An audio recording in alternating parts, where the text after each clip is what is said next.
Welcome back, everyone, to episode 23 of We've Lost a Step with Ethan and Caroline. We're back from summer vacation. There was a lot going on in the month of July. I think we paused halfway through June. Life just gets the best of you. We certainly enjoyed those 6 weeks, 5, 6 weeks off. Caroline, how the hell are you? Looks like you got a new background. There's I been a know. lot going on for you, too. Yeah, long time no see. It's been 5 weeks, actually, Okay. to probably like the day. It was an unintended summer vacation that Yes, we but took. it was a nice break. Probably have two people listening now who will just forget about us. But yeah, a lot going on for both of us. You got married, you bought a house. Yep. I moved. I am now in the same state as you. We are not together. Let's Maybe at go. some point we'll do this like I'll come over to watch football. We could do it Sunday nights or something. So we'll be together. But I am in Boston. I'm a Boston resident, kind of wild. I've been here for 2 days now, I guess, but it's great. But yeah, the summer was good. It was busy, like you said, lots of travel, lots of events, lots of fun. But now we're back. So now we can do kind of like what we started last year, midway through the NFL season. Now we'll do an NFL preview, catch up on some sports that have started back up that are going on. Yeah, what anything big in your life other than getting married in a house? Anything you want to share? Those are two pretty large Yeah. life things. Yeah. Got married, bought a house. Now we're starting the renovation process. We're not renovating it ourselves, thankfully. Probably go nuts, but now we're picking out tile and faucets and lights and paint colors and all sorts of stuff. You saw the house yesterday, so it has good bones. It just needs a little bit of cosmetic work, but that's okay. This needs a facelift. That's fine. It'll be done. It'll be done sooner than later, and it'll be looking great. It's in a perfect neighborhood, so we're both very excited. It's awesome. Yeah. Other than that, to be quite honest, the sports world, it was kind of nice to take summer vacation because I don't care about the sports that get played from the middle of June through the end of July because it's just pretty much baseball, other than the U.S. Open for Yeah. golf. So and Wimbledon. So it's like nice to watch Wimbledon. It's like a good change of pace, but I don't give one single shit about baseball. Sorry to all those people that are listening that might be baseball fans, but I just don't care. I can't keep up with it. They've played looks like the Red Sox have played 111 games. That means they still have 51 games left. Yep. We didn't It's even get through the end of the yeah, baseball season by being away. Yeah. yeah. Like you'd think it's like Rip Van Winkle for baseball season, but we were only gone for 5 weeks. I know it's crazy. I haven't learned a single thing about baseball in the last 6 weeks. I haven't cared to, except when I was in Cape Cod for the week of the 4th. We Oh sure yeah. watched a lot of baseball, Yes. or it was on TV while we were doing Yeah. things. But yeah, not a lot of sports that have gone on. Things are now ramping up a little bit more. You have NHL free agency to talk about. NFL season's ramping up. Women's World Cup is on right now. So there's a lot going on. And on your point about Wimbledon, it actually was good to watch just because it was in a sporting event that in the US you woke up and it was on. Yep. I could just turn it on while I was working in the morning and just have something to watch, sports to watch, instead of like the annoying Sports Center and First Take and all that crap that talks about the same exact thing for an hour. So yeah, I don't know. Let's dive in. What should we start with? Should we start with the NFL? We have a few notes on the NFL. The preseason hasn't started, but there has been one game, the Hall of Fame Sure. game. Yeah.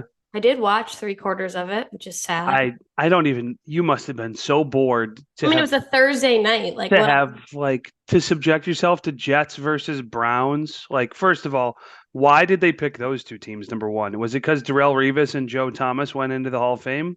I don't know. I don't know how that works, the picking of the teams. If it's like old teams they pick, like historic teams. I don't know how it works for who draws that slot.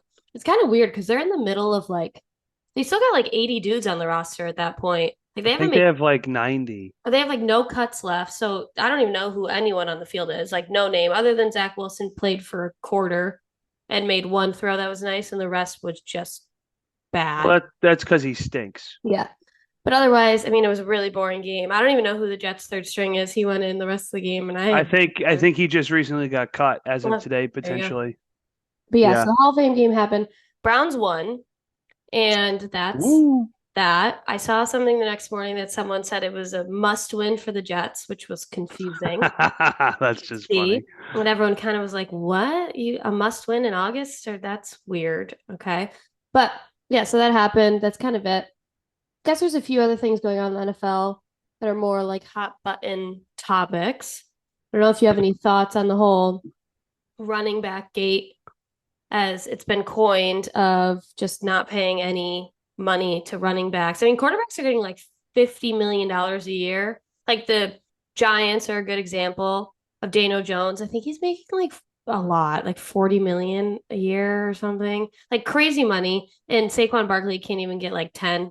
And he played quarterback in one of the games that I went to, or that the Giants played. So that's insane.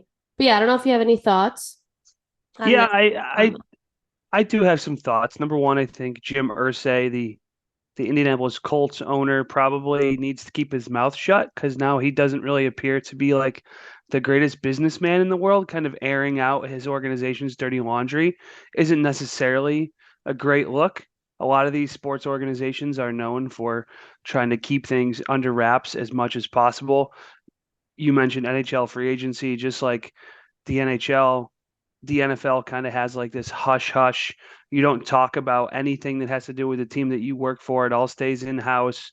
Part of the reason why Dan Snyder had to sell the Washington Commanders now was because of the stuff that got leaked after the fact, that because of how horrible of an owner he actually was. He's a terrible person.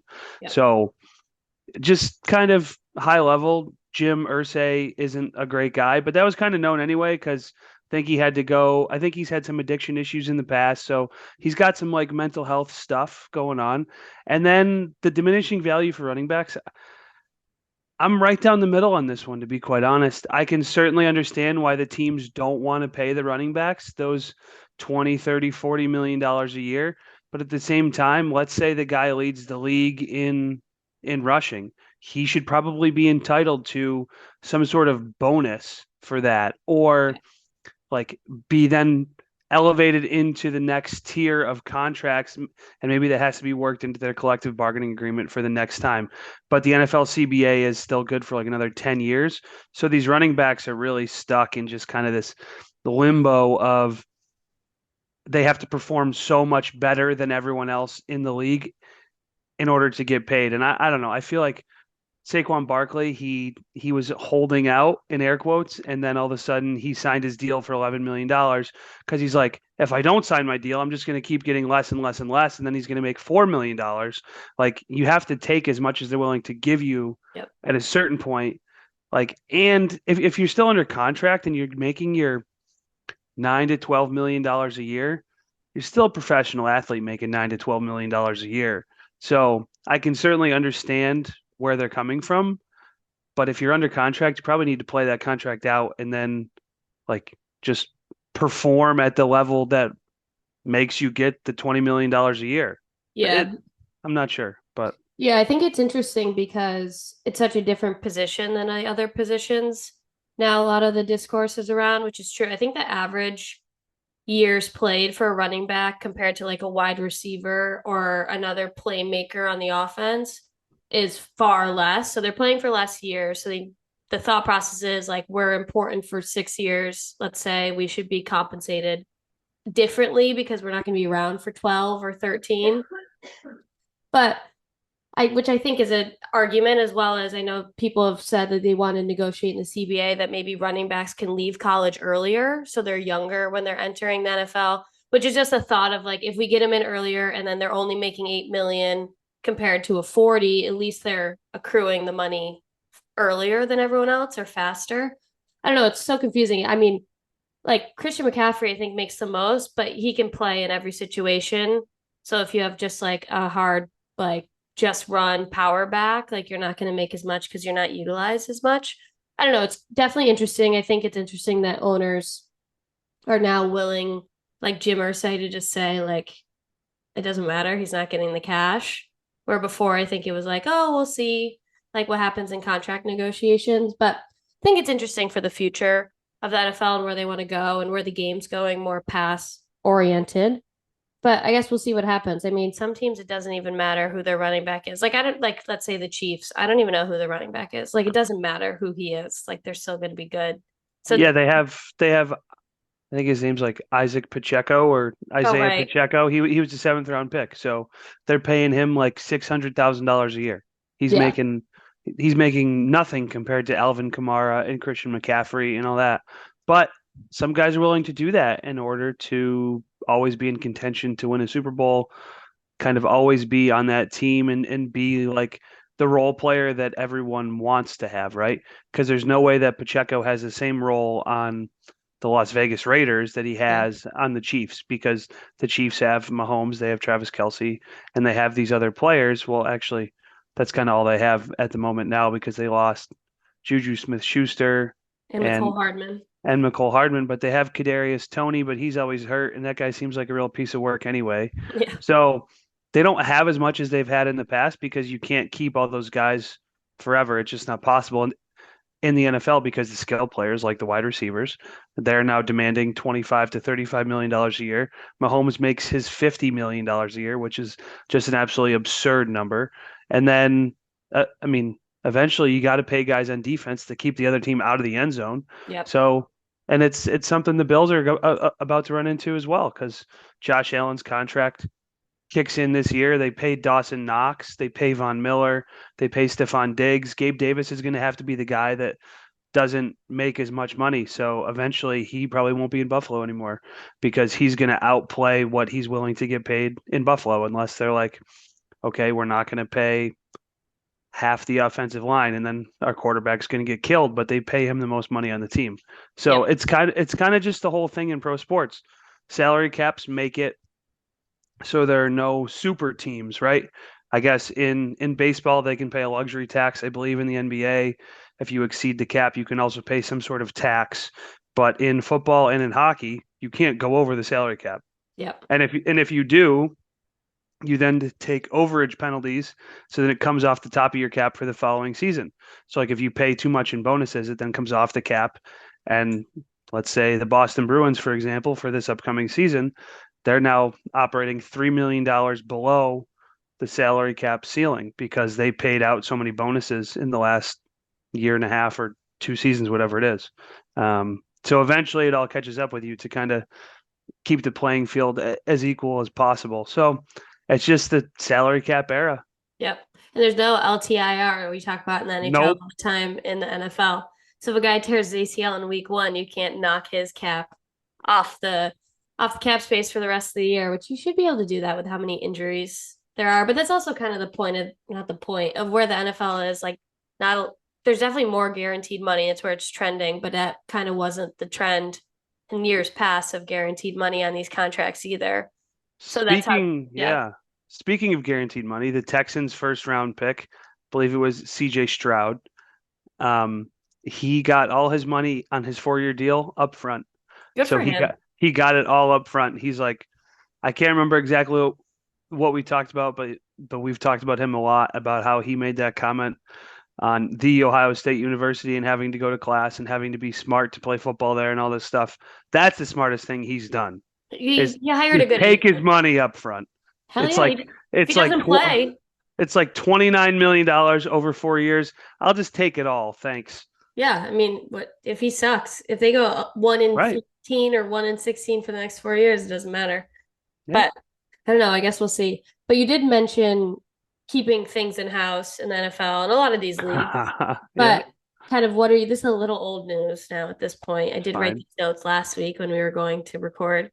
But Yeah. kind of what are your thoughts on Sean Payton kind of dissing the Broncos of last year, who were I trash? mean, they were awful. They were terrible. And by saying that, meaning Nathaniel Hackett, who is now the offensive coordinator with the Jets, with Aaron Rodgers, of course, who have a tight relationship. But a lot of people were up in arms about Sean Payton dissing him. But what are your thoughts on him kind of tossing out all those comments about how bad they were? Certainly interesting that it got said and televised or published wherever it got printed or said because the professional coaching ranks in all the different sports have their fraternities or their sororities, whatever you want to call them, just kind of like their own little group of of the members, essentially. Like it's all the same people who are coaches over and over and over again, and it's really hard to break down that wall to get into those different areas to be a head coach in the NFL or to even get an interview for those spots. So Yeah. for him to outwardly like just trash Nathaniel Hackett, maybe it's because Sean Payton took a couple of years out of the league and he just decided he was like, oh, I was a TV analyst, so I can just say whatever I want. Like, definitely really interesting. And then Aaron Rodgers replied and said that was incredibly inappropriate, called him an ass or something, which is 100% fair because it was total ass behavior. Yeah. Um, Definitely surprised like the Broncos PR guy kind of let that get out too. It wasn't If an interview. Like, can't do anything about it. right, but I'm surprised they didn't just shut the interview down immediately. Yeah, but I think it was strategic. I think that he's Probably. trying to protect. I mean, he's seen Russell Wilson now Yeah, he stinks. and had seen him prior to making this. Yep, I feel like it's just like a scapegoat for then Russell Wilson to, to even if he just stink. has an average season, that's already better than last year. And that shows like he has his back or something. I mean, I don't think they're even going to be that good anyway this year, but it's interesting. I mean, whatever Aaron Rodgers says, like whatever, he had his offensive coordinators back and their buddies and all this stuff, but he's annoying. So I don't really like, I don't know. If it was some other quarterback doing it, I'd be like, wow, good for him. But Aaron Rodgers doing it, I'm like, he would have said something anyway about someone being an ass, I'm sure. Probably Yeah, yeah, probably on his own team. yeah. Now he can say it about someone else's team. But yeah, I think it's interesting. I mean, Sean Payton probably shouldn't have said it because now he kind of put even more of a target on the team's back to be decent. But I don't know. I guess we'll see what happens. They play each other in week 5. I Ooh. believe I think it's at the Jets, if I remember correctly. So it'll be like a big hot topic before, even if they're both 0-4 going into the game. And that's the first week that games can be flexed. So that'll probably, even if Mm. either team has won one game, that probably will get flexed to like a prime time Sunday night or Thursday night or probably not Thursday night, like Sunday night or whatever, just so we can all talk about it and watch the probably really poor football being played. But yeah, I think it's interesting. Overall, how are you feeling about the Bills now that training camp's been going on in Rochester, in good old Rochester, our hometown at St. John Fisher? Are you feeling optimistic? They're not getting picked as much as last season to win the Super Bowl, but one of the analyst guys, I don't know, NFL guys, he picked the Eagles to make the Super Bowl last year, and everyone was kind of like, what, bro? Like, no. And he Yeah. did pick the Bills, which everyone's saying like an optimistic, like this guy seems to not go with the trends, quote unquote. But how are you feeling about the Bills? Are you feeling optimistic, nervous? Probably a mixture of optimistic and nervous about my boy Josh and the rest of the Buffalo Bills. I will say this though. Everyone kind of has decided that the Bills are not the team. Like all the pundits and stuff have now decided like, oh, the Bills might miss the playoffs this year. Like what evidence Yeah. has have they seen that their roster number one didn't get better based on some of the guys that they've added, and number two that like all these other teams in the league have gotten that much better than the Bills that the Bills aren't going to make the playoffs. Is the league probably a little more competitive now because Aaron Rodgers is in the AFC East and the Dolphins have another year of experience and they have Tyreek Hill, and if Tua can stay healthy, like the division is the division and you still have to get out of it for sure. But there's no evidence to say that the Bills aren't still the best team in the AFC East. And then to build on that, Las Vegas, all the odds makers, still has the Bills in like number 2 or 3 Yeah. best overall odds to win the Super Bowl. Like those, all the bookmakers in Vegas make a lot of money doing all these different odds and making sure that all this stuff is right. And somehow Vegas is pretty damn good at their job. So if Vegas is saying that, I'm going to feel optimistic about their ability to make the playoffs. Now, I'm certainly nervous about some of the stuff I've seen in training camp. Josh Allen's taking hits for no reason. They're running like trick plays. Yeah. He's getting hit by the defensive backs. He's going down. He went in the locker room today for 20 minutes at practice and then came back out, but he was with a trainer the whole time. Like, did he just have to go to the bathroom? Did he puke? Did he hurt his ankle? Like, he needs to just like live in a bubble for training camp, and then he can take as many hits as he wants for the season, and I'm like okay with it because I know he's going to get up unless he, God forbid, like breaks his leg. I'm knocking on wood. I am Um, too. like, but I'm feeling optimistic, but of course I'm nervous all at the same time. I will say this: we'll be on our honeymoon for the first 2 weeks of football season, so Oof. I'll miss the game against the Jets. I don't even know who they play in week 2, so I'm not a real fan, unfortunately. But I'm gonna miss the first 2 games. If it wasn't Monday Night Football, though, if it was like Sunday at 1 p.m., we'd probably be watching the game in Greece, which would kind of be sick. That would be pretty cool. Yeah, I'll be watching by myself, probably very nervous. I mean, You I'm not, can you can just send me all the play-by-play yeah. because I'll be waking up like 2 hours later after the game ends anyway, so I can just read all about it in like very angry text, very excited text, whatever it is. Well, the roller coaster that I'm sure Yes, will yeah. present itself. Yes. No, I'm definitely optimistic as well. I mean, I guess we're not in other fan bases, but I Right. do feel like the Bills, like fans, like heart and soul solely rides on Oh, it's yeah. one person. And I Yep. do feel like maybe when the Patriots, not comparing like that dynasty Mm. to the Mm-mm. Bills, but the Patriot fan base with Tom Brady probably was Yeah. the same, like you live and breathe through Tom Brady. Yep. The Bills obviously haven't had that much success, but I feel like it's the same feeling of like if God forbid if something happens, like someone tweets Oh. at training camp that he like limped a Yep. little and like And everyone loses their shit. everyone lost their mind and like wanted people fired for him being in that situation, like Yep. pure insanity, which isn't a great feeling because like I'm optimistic, but I always say like I'm more optimistic this season and like more in tune. I feel like every year I get more into it. And I Yeah. just know my heart's gonna be broken and it's gonna be so sad. But I'm This is optimistic. the life of a Buffalo sports fan. You're not a Sabres fan, so No. you don't have the experience that like they just always take your they just always take your heart and just squeeze it and then pop it Yeah. because that's just the life of a Buffalo sports fan. So let's hope that doesn't happen. If God forbid I ever root for a team that wins a championship, I will cry. It's just inevitable. Like I'm sure the Vegas odds makers for my wedding said like minus 1,000 that Ethan's gonna cry. Minus So 5,000. yeah, minus 10,000, whatever it Whatever the was. highest. Crying was favorited because I cried at like 9 a.m. that day. Yeah. So I'm just saying it's gonna get there'll be some tears if I ever root for a team. Hell, even if they like make the Super Bowl or if the Sabres make the Stanley Cup final in the next 10 years, like I'll just lose my shit. I don't even know if I this is such a bad thing to say, but like I don't even know if I want them to make it if they're gonna lose. Obviously we wouldn't Oh, know, but I yeah. think that would be Honestly, even yeah, worse. you're right. It would be soul crushing. It would be worse. Honest might be worse, but not as bad as when they lost to the Chiefs in Well, overtime. that was a Because whole I yeah. was convinced, I was getting text messages from friends like, dude, the Bills are going to beat the Chiefs. And the Bills Yeah. were the superior team in the NFL that season. Yeah. Like they were the team. And then they fucking collapsed like just like bad Lincoln logs or something. Yeah. And that was soul crushing. I sat in silence for 35 minutes after that game ended.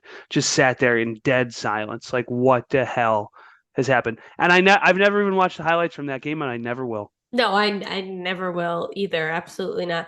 I no, I can't. But it's like you'd rather come in third than in second. Like No, it's I'd rather come in that like sixth. or I'd rather like I think I said it at one point on this. Like I'd rather be the worst team in the NFL Yeah. than come in second. And collapse Yeah. epically. So I guess we'll see what happens. I'll be watching by myself in my Wait, so alone. Yes. speaking of collapsing and not Oh, coming in I second, cried. did you? Yeah. It was also Well, 6 a.m. you woke up for it? Yes, of course I did. Oh, Okay, let's give some context. The Women's World Cup is going on. That's what we'll transition to. It's been going on for a few weeks now. They are past group stages, they're in the knockout rounds. The US had won the last two World Cups, if you didn't know, and they were vying to be the first ever country to win three in a row, men's or women's. So obviously unprecedented. They had a roster that people believed could get it done. They played poorly in the first three they, games. they certainly played like they just thought the teams were going to roll over and Be like, No, well, it's this a we're the tactical thing. United I'm not States. going to get into the specifics of why they played poorly, but they played poorly because of, I mean, it's kind of like football. If you have the wrong game plan The and you coach is getting fired, right? and Like you, that yes, coach is out. 100%. I mean, Okay, it's like if you're one of these, if we watch the Bills and call they, every play they called was like an inside run the right. whole game, and you were Yep. like, why wouldn't you let your best players do what they're good at? That type of frustration was all three group stages Ah, games, but they made it I through. didn't watch a single minute. I just Mhm. followed the scores. I watched all of them, and they made it through knockout stage. Everyone was like, they're gonna lose to Sweden. Don't get attached. It's Well, fine. Even though the World Cup is in Australia, and even the people who set the schedule, their group winner of who they were, all the games were then going to be like in the knockout stages at like 8 p.m. Eastern, 9 p.m. Eastern. Like US people could watch, and they came in second in the group. So all the games now would have been at 5 a.m. or 3 a.m., like not East, like nothing for US people. So they came in second. The game was at 5 a.m. against Sweden. They played so well, like total 180, played so great, oh, couldn't score, and they lost in penalty kicks by a millimeter. It was the craziest thing to happen at 7. well. Also Megan Rapinoe kicked it 92 feet over the Okay, she goal. wasn't the only one who missed. There were I two thought other they lost 5-4 in there the were two other PK. US girls who Oh, they missed. went to a lot of PKs. They went to the seventh round of PKs. Two Oh, other I US didn't girls see. missed. I didn't The watch goal a minute. the US goalie made two saves and she took a PK and Did scored. you? Oh, I like. See, now that's the type of soccer I can get behind when the goalie's making saves and they let her kick a Yep. PK. That's some good She stuff. was the first goalie to step up for a PK in a World Cup and make it, and also Nice, saves. It was crazy. Anyways, they America. lost, they collapsed, they choked. This is the first year that there's been 32 teams in the Women's World Cup, like the men. I feel like there's been a lot of upsets. A lot of upsets. The only team that's remaining that has won a World Cup ever in history is Japan. All Oh, this Germany's out, US is they out, beat Brazil's they out. beat the USA, but we beat them in World War II. So Well, we then beat them again the next Olympic or the next one. true. So it's like We have more wins than they do. correct. But anyways, the World Cup's going on. A lot of the games now obviously are in good viewing time if you live in the East Coast, but there are some at like 7 a.m. So something if you Yeah. wake up before work, you can watch. But yeah, I did. Speaking of the Bills, like I watched at 5 a.m. and it was just heartbreaking. They lost. Took your heart. Yep. Yeah. But I would recommend watching if you're awake. The games at 7 a.m. are always interesting. The games are really, really good. A lot of excitement. So I would highly recommend. A girl in England got a red She card got red. Yeah. this morning for stomping on another Yes. player. Like, was Yes. that Ndamukong Suh did that a few years Yes, he ago? did. Just Wow, like that. throwback. Yeah. Nice. Listen, women's soccer is way better to watch than men's soccer. There's a lot more passion involved in women's soccer. I'm not saying the men aren't passionate about playing for their country, but they just flop around like dead fish Yeah. all the time, and it's disgusting. The Girls are women like actually the football women tackling each other. will play through Yeah. like the most ridiculous tackles. I'm sure that woman that got stomped on, which is she might have scored in the game. Who the hell knows? Probably she probably got stomped on while scoring. I have no idea. But she probably then flipped the double birds and said, "I'm good and you're gone. See ya." No, she didn't. She didn't score in the game, Speak but Speaking of watching stuff though, I haven't seen Barbie yet and I haven't seen Oppenheimer, but I want to see both of them. Have you seen either? I have not seen Oppenheimer. But I went to Barbie before I Oh, moved. nice. I did a movie afternoon, and it was the best movie I've ever been to in my entire life. I hear it's a good Yeah. story, so I need to watch Best it. best movie, better than Dark Knight, better than any movie I've ever seen. I've not seen Wow. Oppenheimer. I've now decided it's like 3 hours long. I think Yes. I might just watch it once it's streaming. We'll do a movie night. Yeah, just like I don't think I want to spend $25 or whatever to now No, go. but they're probably going to charge you $15 to rent it. So, Yeah, but like Barbie's going to Max. So like if you have a subscription, you could watch um, it so you could wait. we have Something someone's like that. account. So, Yeah, see, I have someone's account too. also speaking of watching stuff, this fanaticism on Netflix. We just finished season 2 earlier tonight. Suits. Oh yeah, I've been rewatching it now. I think Suits I'm is on a five. Suits is a fantastic show. I also have to say that I said I wasn't going to watch the quarterback show because of Mahomes and all that. No. But I'm on this. I'm on the season finale of the quarterback show because sometimes you just can't find anything to watch, so you You're a have to watch sellout. something. Yes, I'm a sellout. I don't like the Mahomes content. The Kirk Cousins content is okay. I miss Marcus Mariota because he's not even in episode 7 or 8. Well, because he What? didn't play. Because he didn't make the playoffs and he left the team because he got injured. Like kind of weak shit on his part because he got upset. But like dude, it's the NFL. Like we said earlier, you got to perform to get paid. He Yeah. wasn't doing well. I will say the way that they framed the show, the losses weren't really his fault, but they lost 4 games in a row, and then his ass got benched. So then he just decided he was going to get knee surgery. I mean, It's whatever. F it. like, Whatever. I mean, I just if your team sucks and then you get benched, I'd be like, fine, I'm gonna do this now. I have so yeah, much time. that's fair. That's fair. What else? Well, you're a And sellout for watching. I still haven't watched. I do have a hot take that doesn't have to do with football on it. let's Not a hear hot it. take, but I watched the first episode and Kirk Cousins' wife dresses him. And this is for all men, okay? This Yeah, is a I'm out on PSA. that too. Hold I'm on. out on Hold that. on. This is a PSA for men. Okay, I don't mind like if your wife or partner or whatever like has it's like, okay, I'll pick out your clothes. Like I have a better sense of style. Like don't worry about it. And he's just like, okay, cool. Like that works for me, which I know happens a lot. Like women will pick out their man's clothes. But I do have to say, I know it was funny how he dresses. It still looks horrible. So I don't know why it's like become funny. I feel like we should be like, hey, Mrs. Cousins, whatever your name is, your style Julie, still sucks. Let Kirk pick out his own clothes. He looks like an old man, which is like fine, but he's a 30 something year old man with millions of dollars. Like, yeah, he sure does. it certainly seems that based on the show, they have some religious beliefs. So I feel It like doesn't have to do with his clothing. He wears but I think people checkered make, I think they short make sleeve button downs. from Patagonia, and he like it's like a guessing game. In one of the episodes, he's like, guess where my shirt is from, and someone goes Gucci, and he's like, no, Patagonia. That's what I mean. You could get Like a button down, not from Gucci, but like, no, what but about like like Lulu? Like, he why does that makes. be like a brown checkered shirt from Patagonia? Like, I will say for the playoff game, he wore a pretty cool Vikings sport coat. That was pretty cool.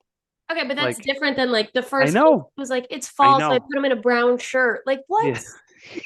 Boring. Boring. And like, not like, dress your men better, women, or men. Take advantage of your own. Well, I will say this. Just follow in Tom Brady's footsteps only for fashion because he does know how to dress. Exactly. He probably pays someone to dress him, but that's perfectly acceptable if you have that amount of money. Maybe just like don't let your wife do it.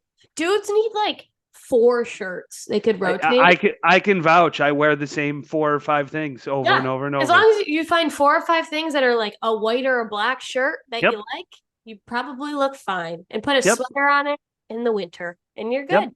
But And that was a my decent pair of shoes and a couple pairs of pants that yeah. fit, and you're good to go. Get a pair of white leather sneakers. Here, we're gonna go with fashion. I don't have those. Well, yeah, you already have big feet. I don't know how they would look in white leather I would sneakers. look like I was floating down the river. You would look like a penguin.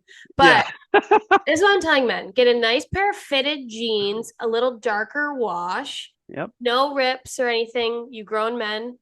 White leather sneakers. The investment's worth it. You can wear it to a bar. You can wear it to dinner. You can wear it anywhere. You can wear it to the grocery store. You can get them comfy. And then just get solid. Go to Cut, go to Built, go to Lulu or Cuts, and just get neutral colored t-shirts. You can wear them out. This is your fashion segment of the day. That's Okay. Then perfect. This is here you go. great. You can wear it everywhere, and everyone will be like, wow, he knows how to dress. So that's the fashion segment of today's episode. You're welcome.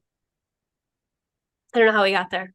Perfect. I don't either, but well, it's because Kirk Cousins apparently Right. can't dress himself. Correct. He cannot. He's like a I top. guess he wakes up every day and his outfit is set out for him, which is wild.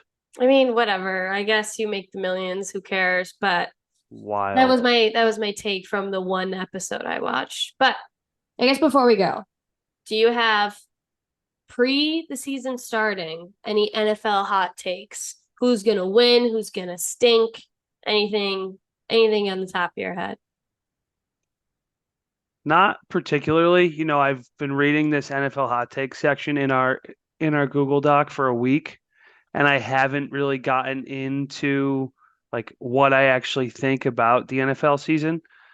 The I'll just say this, like I'm just hoping that Josh Allen stays healthy. That's really all I Oh my can God. that's all I can hope for at the Boring. moment as a Bills fan. But also, if there was ever an opportunity for like the Chiefs to not have a good year, I am. this could be the year though. Little Super Bowl hangover. Team doesn't quite have the same skill players. They lost some playmakers on defense too.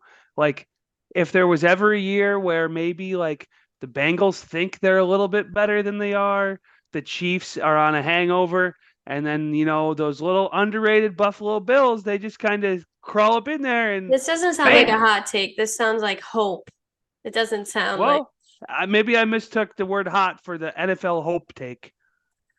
I don't know about my, if this is a hot take, but I think the Chargers are actually going to be pretty good this year. I've been thinking that, but I didn't really want to do I think the that. Chargers are going to be good. I say this every year, and you want to know what? I always draft multiple Chargers on my fantasy team, and you know what? I'm not going to do it this year. And as everyone knows, I went Yeah, last, you and suck I'm at not going fantasy to do it football. this year. And they're probably going to like freaking pop Yep, off and be so good. Justin Herbert's going to throw for like 400 yards every game. He was yep. my quarterback last year, and he averaged like 6 points a game. Well, But that's because their receivers were hurt all season. anyways, I think the Chargers are going to be pretty good. I think the Seahawks are going to stink. I think the Broncos are going to stink. I think the Yeah. Raiders are going to stink. I think the Lions are going to be worse than last year. Yes, and they're on opening night, by the way. Like, you I miss me know. with that shit. I know. They're And gonna I get think, blown out, even though I just said the Chiefs aren't gonna be any good. well, they are going to get blown up by the Chiefs. Yeah. And not a hot take, but I am interested to see if the Jets are going to live up to the hype. Sounds like one of the receivers, McCole Hardman from the Chiefs, Yeah. he said Aaron Rodgers is hard to figure out and we're working through things, which he openly said that, which means things are bad. So I'm interested to see how that offense works. And before we go, request from our listeners. Our fantasy football league this year is going to happen. Send in some good fantasy football loser punishments. Please keep in Ooh. mind it'll probably be me. And please keep in mind that it can't have anything to do with money because, I'm a young child and I don't have any money. And just don't make it too mean. But it's probably going to be me. And we need to come up with something a little more creative so then I don't give up in week 6 when I'm 0-6 to You keep. have to you have to stand outside with like a sign and some wild costume. I did see one thing where someone had to like beg for money and until they got to like $30 Oh and my it took them God. like a whole day. That's a good one too. Okay, but send things in. We'll see. We'll pick one, hopefully, or come up with one. But anything before we go? Nope, that's it. We're back, baby. We're back. Tell all your friends, tell your family. 5 stars. Have a Thanks great for rest of your week. listening. Woo! Woo!